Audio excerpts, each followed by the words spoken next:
Assalamualaikum warahmatullahi wabarakatuh. Perkenalkan, nama saya Rana Diana Diva, NIM J120190060 dari kelas praktek fisioterapi 2B Universitas Muhammadiyah Surakarta. Di sini saya akan menjelaskan tentang pool terapi. Sebelum saya menjelaskan pool terapi, saya sedikit menambahkan pengertian tentang hidroterapi. Hidroterapi atau terapi air adalah metode perawatan dan penyembuhan dengan menggunakan air untuk mendapatkan efek-efek terapis.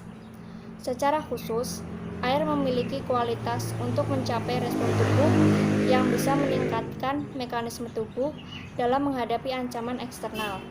Salah satu metode dari hidroterapi sendiri adalah pool terapi. Pool terapi merupakan terapi air atau aquatic terapi yang dilakukan di kolam renang maupun di kolam terapi. Pool terapi menggunakan media air. Media air bisa digunakan karena faktor buoyansi atau keterapungan, baik di kolam renang maupun di kolam terapi. Penggunaan air dalam berbagai bentuk dan dalam berbagai suhu dapat menghasilkan efek yang berbeda pada sistem tubuh yang berbeda.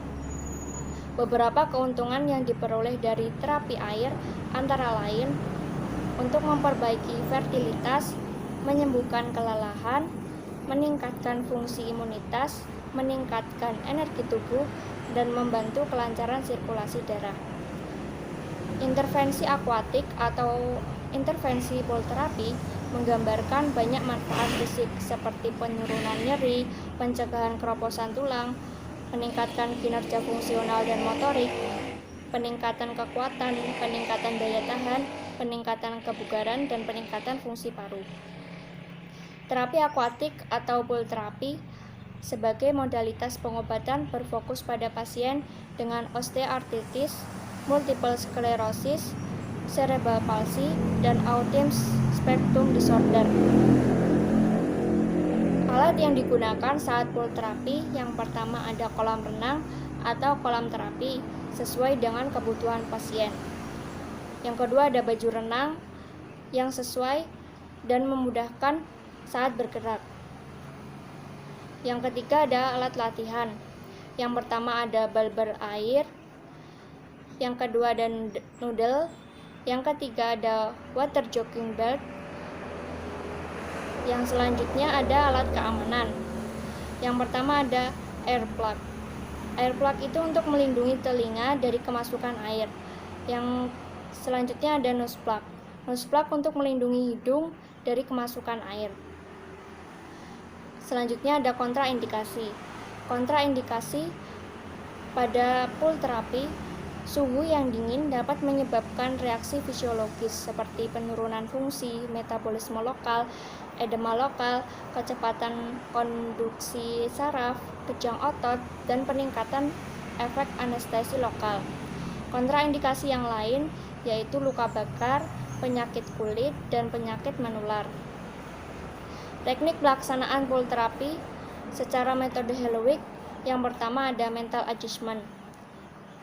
Mental adjustment adaptasi mental pasien terhadap air kolam yang meliputi temperatur, gelombang, luas, dan kedalaman kolam serta suasana dan rasa takut pasien. Yang kedua ada detachment. Pelemasan atau ketenangan suasana atau relaksasi lingkungan dengan teknik permainan. Yang ketiga ada vertical rotation.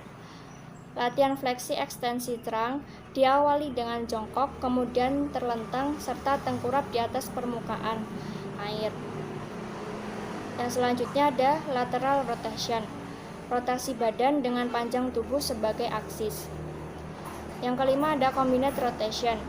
Gerakan ini diawali dengan jongkok atau gerakan dasar vertical rotation, kemudian satu lengan pasien ditarik dari arah diagonal, lengan kanan ditarik oleh lengan kiri dan sebaliknya. Kemudian pasien berputar dan meluruskan tubuh, dilanjutkan dengan posisi terlentang di atas permukaan air. Yang keenam ada upthrust. Gerakan mendorong dan maju dalam air sebagai persiapan berdiri di dalam air dan latihan daya tahan nafas dalam air. Balance. Yang ketujuh ada balance. Latihan keseimbangan berdiri pasien di dalam air. Pasien berdiri dengan 2 kaki, kemudian ganti dengan 1 kaki bergantian. Selanjutnya ada turbulent gliding. Turbulent gliding ini membawa pasien di atas permukaan air dengan support pada punggung dan putaran air di depan dan belakang tubuh pasien. Atau putaran atau gerakan air dapat dibuat dengan tangan. Yang ke-9 ada simple progression. Latihan ini ditujukan untuk dasar keterampilan renang dengan terlentang di atas permukaan air dan dipertahankan dengan gerakan kedua lengan di bawah punggung. Yang ke-10 basic progression. Latihan dasar renang dengan beberapa gaya. Diawali dengan gaya yang paling mudah, yaitu gaya dada atau katak, gaya bebas, gaya punggung atau kupu-kupu, dan yang terakhir gaya lumba-lumba. Mungkin sekian dari saya. Apabila ada salah kata, mohon maaf.